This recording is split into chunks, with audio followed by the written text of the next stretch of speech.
غدیر فقط ایک تاریخی واقعہ نہیں ہے بلکہ ایک عقیدے کا نام ہے۔ غدیر گلشن توحید کے غنچوں کو سیراب کرنے والا پانی ہے۔ 1400 سال سے محبان اہل بیت غدیر کے اس بابرکت پانی کو شجر ولایت کی جڑوں میں چھڑکتے ہیں اور وہاں سے عقائد حقہ کے ہرے بھرے پودوں اور محبت اہل بیت کے خوبصورت پھولوں کو پروان چڑھاتے ہیں، اور امیر المومنین علیہ الصلوۃ والسلام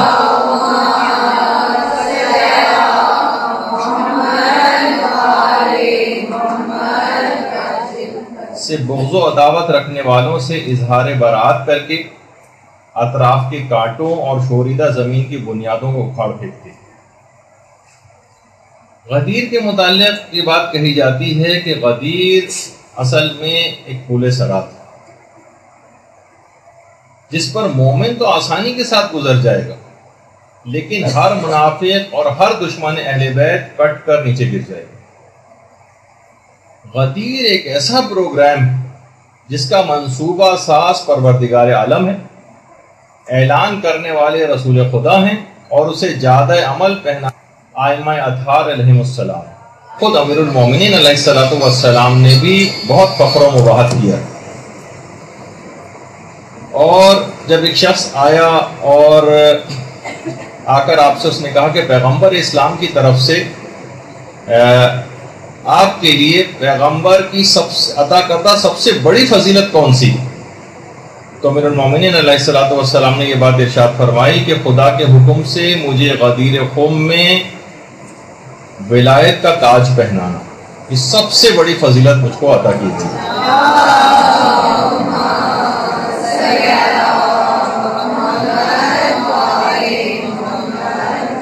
باقاعدہ کتاب سلیم ابن قیس الہلالی، ان کی اس کتاب کے اندر بھی حدیث نمبر 60 کے ذیل میں یہ روایت جو ہے بیان کی گئی، اور کتاب سلیم ابن قیس الہلالی کا اردو ترجمہ بھی اسرار آل محمد کے نام سے ہو چکا۔ اچھا، خود آپ لوگوں کے لیے انتہائی فضیلت کا باعث ہے آج کا دن،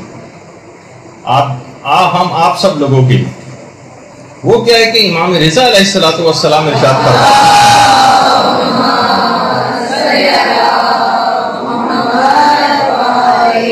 کہ امیر المومنین کی ولایت کو قبول کرنے والوں کی مثال آدم کے سامنے فرشتوں کے سجدہ کرنے کی مانند،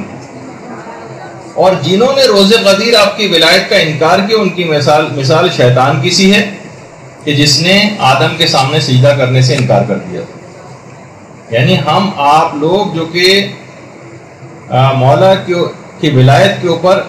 عقائد مکمل طور پر ایمان رکھتے ہیں، ان کی مثال آدم کو سجدہ کرنے والے فرشتوں کی مانند قرار دی گئی۔ اور صرف یہی نہیں کہ انسانوں ہی کو فقط جو ہے انہی کے سامنے ولایت امیر المومنین پیش کی گئی، بلکہ کائنات کی ہر چیز پر ولایت امیر المومنین پیش کی گئی، ہر چیز پر، حتیٰ کہ آسمانوں تک کے اوپر پیش کی گئی۔ جب یہ ہمارے 8ویں امام یہ بات ارشاد فرماتے ہیں کہ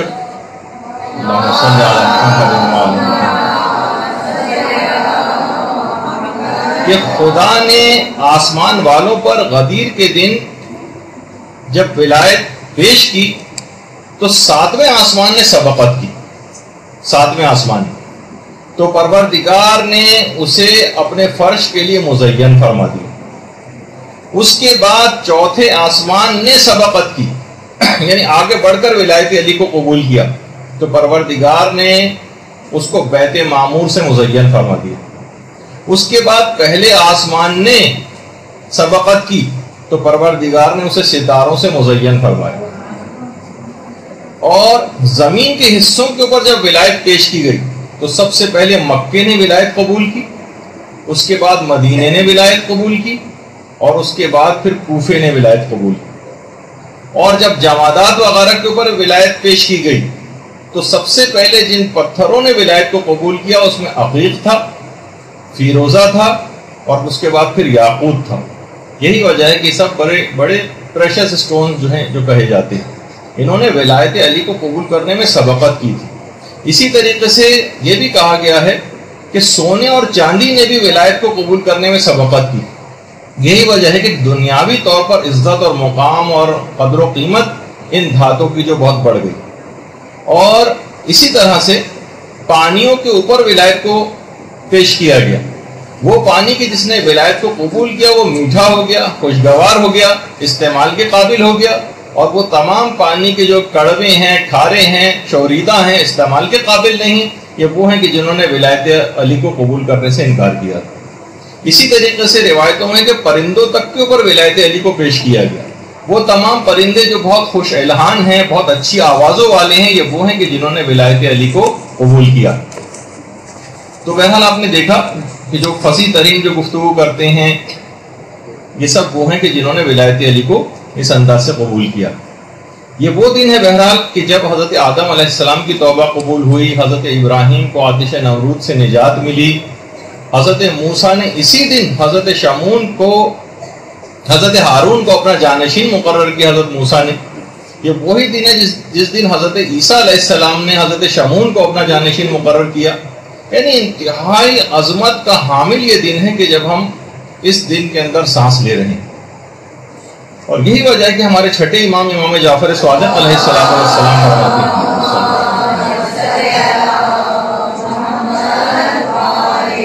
امام فرماتے ہیں کہ شاید کوئی یہ گمان کرے کہ خدا نے غدیر سے زیادہ بھی کسی اور دن کو محترم قرار دیا ہے۔ نہیں، خدا کی قسم نہیں، نہیں خدا کی قسم نہیں، نہیں خدا کی قسم نہیں۔ یہ وہ امام ہے کہ جس کا لقب ہی صادق ہے۔ وہ کہتے ہیں اگر کوئی شخص گمان کرتا ہے تو وہ اپنے گمان میں حق نہیں ہے، اس دن سے زیادہ کوئی دن خدا کے نزدیک محترم نہیں۔ اور روایتوں میں یہ بات بھی آئی ہے کہ قیامت کے دن 4 دنوں کو دلہنوں کی طرح سے بارگاہ خداوندی میں پیش کیا جائے گا۔ 4 دنوں دیکھیے، قیامت کے دن ہر تمام حقیقتیں ایک زندہ وجود کے مانند موجود ہوں گی، تو ہر چیز وہاں پر زندہ ہو جائے گی۔ ان 4 دنوں کو دلہن کی مانند بارگاہ خداوندی میں قیامت کے روز پیش کیا جائے گا، جس میں سے ایک تو عید الفطر ہے، ایک عید قربان والا دن ہے، ایک روز جمعہ ہے جس کو روایت میں اس کو بھی عید کا اور خوشی کا دن قرار دیا گیا ہے، اور ایک ہے عید غدیر۔ اور ان تمام دنوں میں عید غدیر کی حیثیت ایسی ہے جیسے ستاروں کے جھرمٹ میں چاند ہوا کرتا۔ تو بہرحال، اور یہ وہ دن ہے کہ جس کے متعلق یہ بات کہی جاتی ہے کہ قیامت کے دن غدیر کے دن کی بڑی عجیب و غریب شان ہو جائے گی، اور اس دن کو جب یہ دن مجسم کوئی صورت اختیار کر لے گا وہاں، اس دن کو قیامت کے دن پیغمبر اسلام اور امیر المومنین اور تمام ملائکہ اور ان کے ساتھ حضرت سلمان، حضرت ابوذر، مقداد اور حضرت عمار یاسر کی ہمراہی میں اس دن کو جنت میں داخل کیا جائے گا۔ یہ بہت عظیم دن ہے، یعنی جس وقت پیغمبر اسلام اور امیر المومنین اور ملائکہ اور یہ اہم ترین اصحاب یہ جنت میں داخل ہو رہے ہوں گے، تو اس دن کو اپنے ساتھ لے کر جنت میں داخل ہوں گے۔ اور یہ وہ دن ہے کہ جس دن امام حسن مجتبیٰ علیہ السلام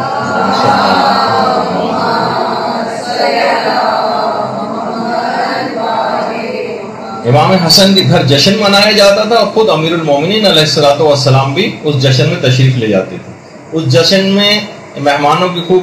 پذیرائی ہوا کرتی تھی، خاطر مدارت ہوا کرتی تھی۔ اور یہ وہی دن ہے کہ جس کے متعلق 8ویں امام یہ جملہ ارشاد فرماتے ہیں کہ آج کے دن ملائکہ شیعوں کے لیے مسلسل استغفار کرتے رہتے ہیں۔ اور بڑی عجیب و غریب شان آج کے دن کی 18 ذی الحجہ کے دن روایات میں ملتا ہے کہ جنت کے جو پرندے ہیں وہ جنت کی نہروں میں خود کو ڈبوتے ہیں آج کے دن، اور پھر اس کے بعد مشک و عنبر پر لوٹتے ہیں، اور اس کے بعد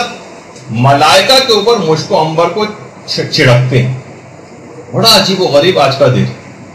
دیکھیے کیوں نہ ہو یہ عظیم دن کہ ولایت علی کے بغیر جنت میں داخلہ ناممکن، ولایت علی کے بغیر جنت میں داخلہ قطعاً ناممکن۔ بہت سارے سلسلے میں واقعات وغیرہ بھی بیان کیے گئے ہیں، جو کہ ابھی آگے چل کر ہو سکتا ہے کہ ہم اپنی گفتگو میں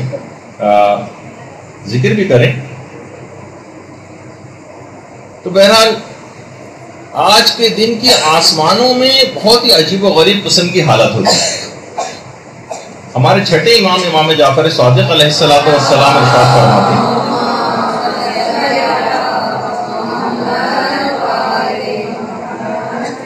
کہ غدیر کے دن کو آسمانوں میں عہد معہود کے نام سے یاد کیا جاتا ہے، اور یہ بھی چھٹے امام جملہ ارشاد فرماتے ہیں کہ عید غدیر زمین والوں سے زیادہ آسمان والوں میں مشہور، زمین سے زیادہ آسمان والوں میں۔ جیسے کہ ابھی میں نے اس سے پہلے ذکر کیا کہ ولایت علی کے بغیر کیونکہ جنت میں داخلہ ناممکن۔ ایک عالم گزرے ہیں ہمارے، بہت تبلیغ کے لیے مختلف گاؤں دیہات وغیرہ جایا کرتے تھے، وہ کہنے لگے جب ایک دفعہ میں ایک گاؤں میں گیا تو وہاں میں نے دیکھا کہ بہت ہی شاندار ایک بزرگ تھے،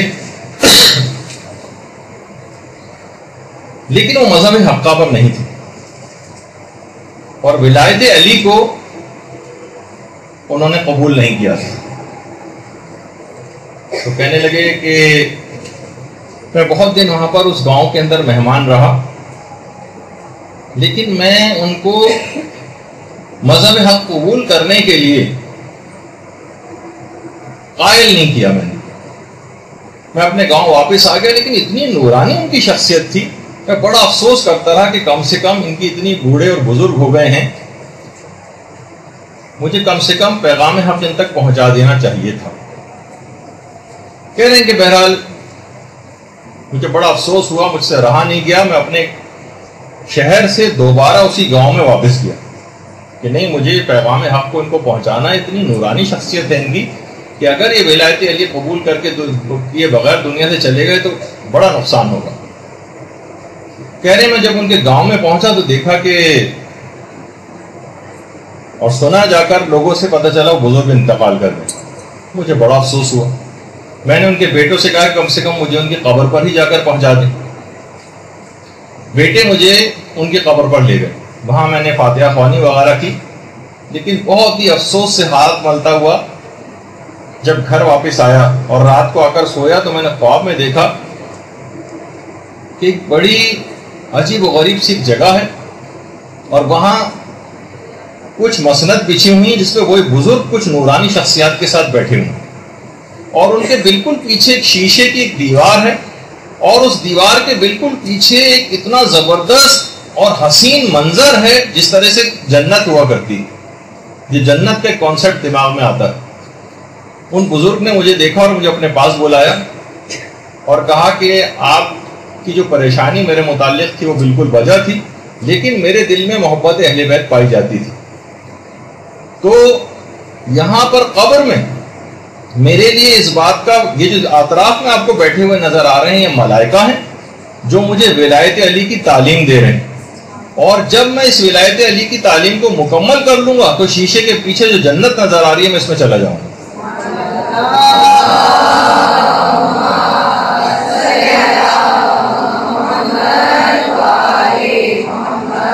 کیونکہ ولایت علی کے بغیر جنت میں داخلہ ناممکن ہے۔ اور ایک واقعہ وہ ہے کہ جو کہ ہم نے موت کی جب ہماری گفتگو ہوئی تھی اس میں بھی سنایا تھا، آیت اللہ سید محمد حسین طباطبائی کا۔ بیچ میں ذکر آ گیا تو مجھے یہ بات یاد آ گئی تو ذکر کرتا ہوا جا رہا ہوں، اگرچہ بیچ میں اس کا آنا نہیں تھا ذکر، لیکن بہرحال کہ آیت اللہ محمد حسین طباطبائی براہ راست اپنا یہ واقعہ سنا رہے، کہہ رہے میں چھوٹا تھا اس زمانے میں، جوانی کا بالکل ابتدائی دور تھا، ہم جس علاقے میں رہا کرتے تھے وہاں ایک آفندی قبیلہ رہا کرتا تھا جو مذہب اہل بیت پر نہیں تھا، اس میں سے ایک بوڑھی عورت کا انتقال ہو گیا۔ اس بوڑھی عورت کی ایک بچی تھی، ایک بیٹی، اس کی ماں سے اتنی زیادہ جذباتی وابستگی رکھتی تھی کہ اس نے رو رو کے اتنا برا حال کیا اور ایسی دیوانہ وار کیفیت ہو گئی کہ ماں کو کسی صورت چھوڑ نہیں رہی تھی، یہاں تک کہ ماں کو جب قبر میں لٹایا تو اس کی اتنی بری حالت ہو گئی کہ لوگوں نے گمان کیا کہ اگر اس کو ماں کے ساتھ نہیں رہنے دیا گیا تو یہ خود اسی وقت کہیں نہ مر جائے۔ تو لوگوں نے، علاقے کے لوگوں نے مشورہ کیا آپس میں اور کہا کہ ٹھیک ہے، اب جب نہیں چھوڑ رہی ہے تو ایسا کرتے ہیں کہ قبر کو مکمل بند نہیں کرتے، تھوڑا سا حصہ کھلا رکھتے ہیں تاکہ ہوا اندر جاتی رہے، جب تھوڑا اس کو قرار آ جائے گا تو خود ہی باہر آ جائے گی۔ بہرحال شام کے وقت دفن کیا گیا تھا اس کو۔ رات کو لوگ اپنے گھر آ گئے کہ تھوڑا سا اس زمانے میں اتنے زیادہ ڈر و خوف کا سما قبرستانوں میں اس لحاظ سے نہیں ہوتا تھا، اس کو بہرحال چھوڑ دیا قبر میں ماں کے ساتھ۔ یہ خود، اچھا یہ الگ سے کوئی واقعہ نہیں، آیت اللہ سید محمد حسین طباطبائی نے خود یہ واقعہ کہا کہ ہمارے اپنے محلے میں پیش آیا۔ کہہ رہے اگلے دن جب لوگ اس کو گئے، اس کو لڑکی کو دیکھنے کے لیے، اس کو نکالنے کے لیے، تو دیکھا جب کہ بہت ہی عجیب و غریب منظر ہے۔ وہ لڑکی جو کہ جوان تھی، کسی گڑیا کی جیسی شکل کے اندر تبدیل ہو گئی، چہرے پہ جھریاں پڑ گئی اور سر کے سارے بال سفید ہو چکے۔ اس سے پوچھا یہ کیا ماجرا، یہ کیا حال تمہارا ہو گیا؟ کہا کہ جب رات ہوئی آپ لوگ سب چلے گئے تو اس وقت اچانک سے قبر میں کچھ شخصیات تشریف لائیں اور میری ماں سے آ کر سوال و جواب کرنے شروع کی، تیرا رب کون ہے، تیرا رسول کون ہے، تیری کتاب کون سی ہے، تیرا قبلہ کون سا ہے، تیرا نبی کون ہے۔ یہاں تک کہ جب اس عورت سے یہ پوچھا ان شخصیات نے کہ تیرا امام کون ہے، تو وہ عورت خاموش ہو گئی، کیونکہ مذہب اہل بیت پر نہیں تھی، ولایت علی کو نہیں مانتی تھی، وہ خاموش ہو گئی۔ کہہ رہے ہیں اس کے بعد ان نورانی شخصیات کے پیچھے ایک عظیم نورانی شخصیت کھڑی ہوئی تھی، جس نے میری ماں کی طرف اشارہ کر کے فرشتوں سے کہا، یعنی جو وہ نورانی شخصیات موجود تھیں، کہ میں اس عورت کا امام نہیں ہوں۔ اور یہ کہہ کے وہ شخصیت واپس چلی گئی۔ کہہ رہے بس ان شخصیت کا جانا تھا کہ فرشتوں نے آگ کے گرز نکالا اور میری ماں کے اس طرح سے مارا کہ پوری قبر جو ہے وہ آگ سے بھر گئی، اور اتنا دہشت زدہ کرنے والا وہ تھا کہ یہ جو میری حالت آپ کو نظر آ رہی ہے اس رات کے اس واقعے کی وجہ سے۔ کہہ رہے ہیں اس واقعے کے بعد بہت شہرت ہوئی اس واقعے کی، اور وہ پورا آفندی قبیلہ اس نے مذہب حقہ کو اختیار کر لیا۔ درود بھیجیے محمد۔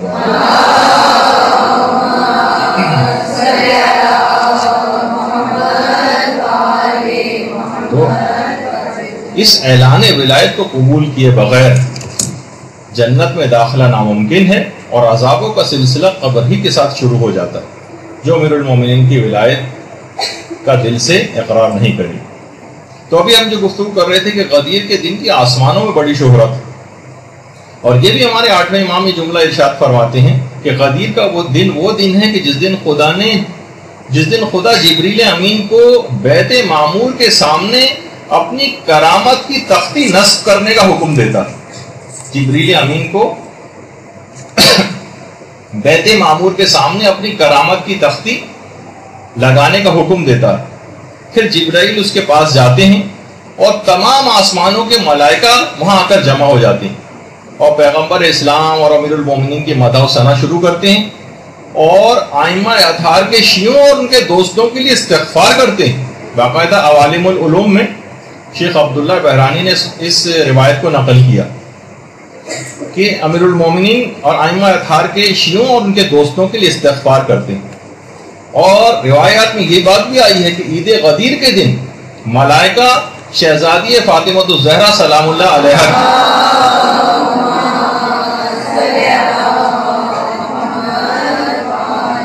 شہزادی کونین کی نچھاور کے تحفے ایک دوسرے کو ہدیہ دیتے، اور نچھاور درخت طوبہ کے وہ پھل ہیں کہ جو شہزادی کی امیر المومنین کے ساتھ شادی کے موقع پر اس شب میں خدا کے حکم سے اس وقت آسمانوں سے پھینکے گئے، اور ملائکہ نے انہیں یادگار اور تبرک کے طور پر اٹھا لیا۔ بحر الانوار کی 43ویں جلد میں اس شہزادی کی شادی کے موقع پر اسے نچھاور کا تفصیل کے ساتھ تذکرہ، اور موت کی جب گفتگو، جب عالم آخرت اور جنت کے قریب جب اور میدان قیامت کی گفتگو ہوئی تھی، اس میں بھی ہم نے درخت طوبہ کی تفصیل بتاتے ہوئے اس کا تذکرہ کیا تھا۔ تو بہرحال اچھا، اس کے بعد جب غدیر کا دن اختتام پذیر ہوتا ہے، جیسے کہ اب سے چند گھنٹے بعد اختتام ہو جائے گا، تو ایک ندا آتی ہے فرشتوں کو کہ اپنے اپنے درجات اور مراتب میں واپس لوٹ جاؤ، اور لوگوں کے لیے بھی یہ بات ہوتی ہے کہ تم رسول خدا اور امیر المومنین کے اس احترام کی وجہ سے اگلے سال آج کے دن تک ہر لغزش اور ہر خطرے سے امان میں رہو۔ بحر الانوار کی جلد نمبر 37 کے اندر پوری ان روایات کا تذکرہ، اور یہ وہ دن ہے کہ جس دن کے متعلق ہزاروں کتابیں لکھی جا چکی ہیں، ہزاروں آرٹیکل اس دن کے متعلق لکھے جا چکے ہیں، خاص طور پر وہ علماء کہ جن کا غدیر کے سلسلے میں بہت ہی ایکسیپشنل کام، بڑا تخصصی کام ہے، اس میں خود علامہ مجلسی شامل ہیں۔ اس کے علاوہ علامہ میر حامد حسین لکھنوی ہندی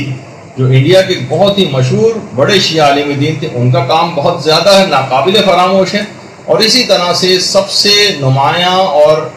بہترین کام علامہ عبد الحسین الامینی کا ہے کہ جنہوں نے الغدیر کے نام سے کتنی معرکۃ الآراء کتاب لکھی۔